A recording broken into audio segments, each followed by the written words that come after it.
What's up, guys? Welcome back to another episode of Dad Life. Hopefully you guys enjoyed the last vlog video, the Corvette cruise.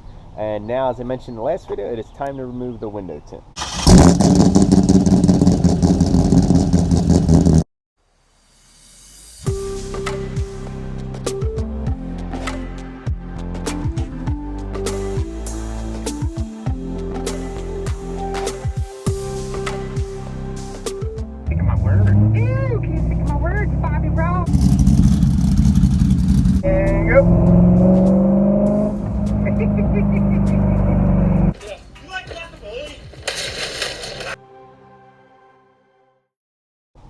What are we going to need? So basically, razor blade, heat gun, and possibly some Goo Gone, Windex, and some shop towels, paper towels.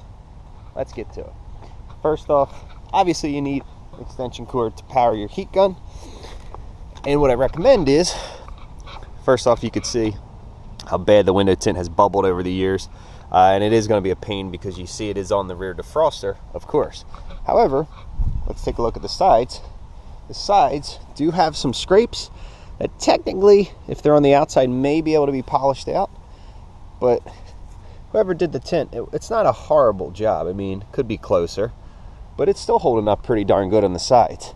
So I think because it isn't, and the sun strip you see up top, the windshield strip, that's also fine. The eyebrow, that's what they used to call it back in the day, OG terms. We're just going to remove this. Now, the one thing I have noticed looking at C5 pictures online is, believe it or not, you'll see there is a thick black strip, if you will, here and here. That's not tinted, that's just from the factory. So it might not look that bad riding around for a little bit with an untinted rear. If it looks too bad and just way mismatched, then I might just have to suck it up and remove the side windows. But ultimately, I wouldn't mind trying to keep the side windows intact. You know, roll a little dirty, if you will, fishbowl in the back for a few minutes, and then maybe get the rear window tinted. So we'll see, but let's jump in. All right. Look at how clean that interior is. All right. All right, so we have bubbles. We have a mess. Where to begin? All right, let's set this down. Okay, so here we just have our trusty Wagner heat gun. I purchased it a few years back from, I think, Lowe's or Home Depot. It's come in handy many times. I no longer have to use my wife's hair dryer, but let's see if we could find an edge here.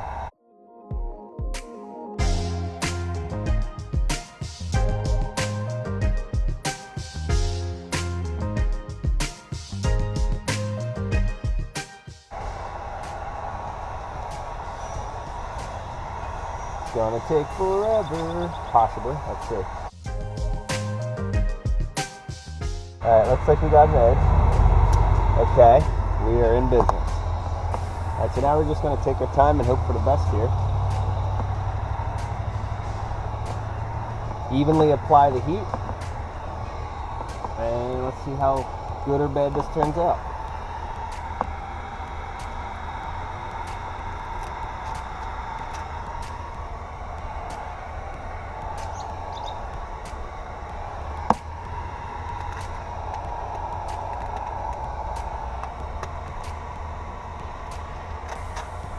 Whew, it smells.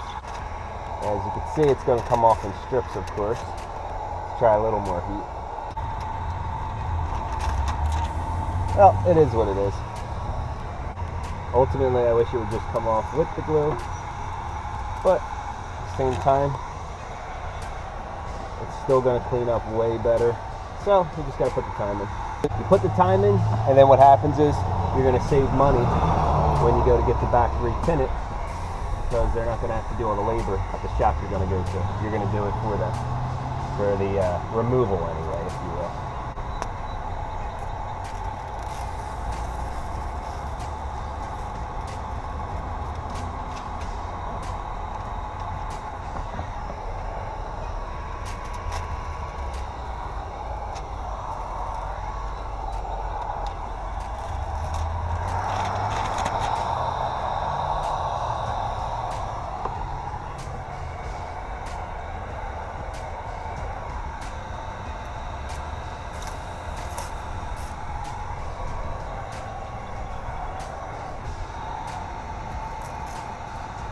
can't be mad at it. I mean, this car has been tinted for all of my ownership.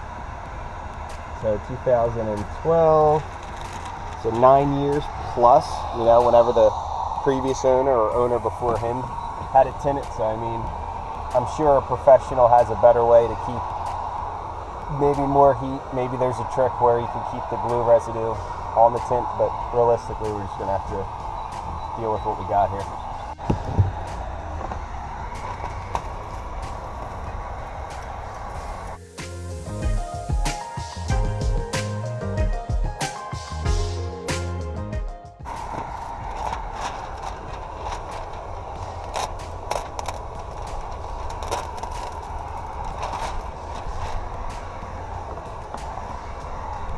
So don't be afraid to heat it up. It seems like more heat is actually working better, which makes sense, but you know, kind of learn as you go here. Still has all the glue residue, but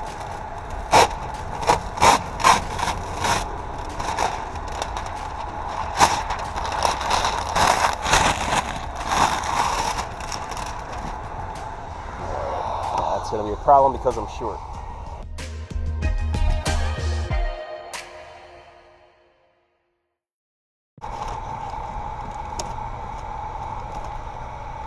It's happening.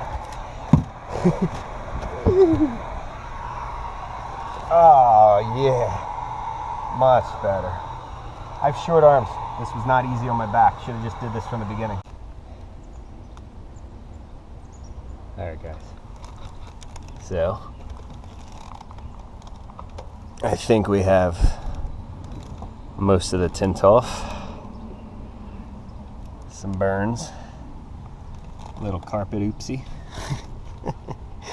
Note to self, when you lay this down, don't be an idiot like me and rest it like that. Tee-hee. All right, so guys, battery on my iPhone is gonna die, but gum out, carb choke, parts cleaner. Okay. Protect your paint and plastics. Thank you, Steve. This is pretty crazy. Let's start with this section.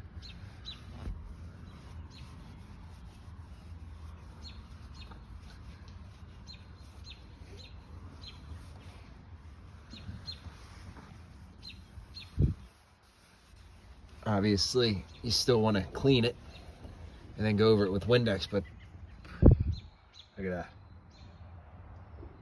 All the glue, the residue.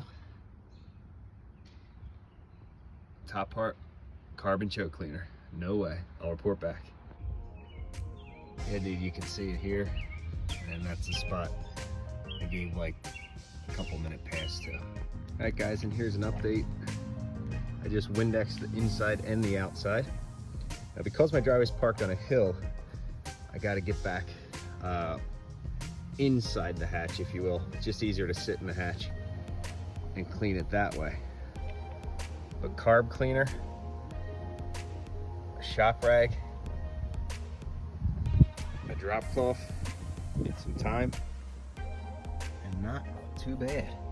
Up top here in the dot matrix, I'm just short. As you can see, there's still glue, but that ain't too bad. That ain't too bad. More to come.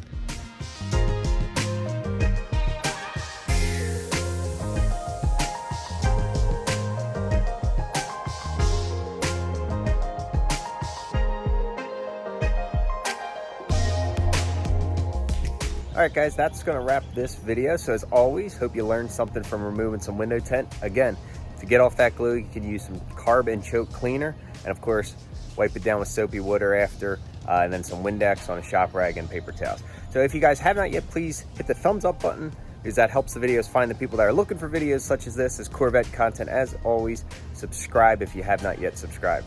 Until the next video, this is Dad Life. Thank you for tuning in. Dad Life.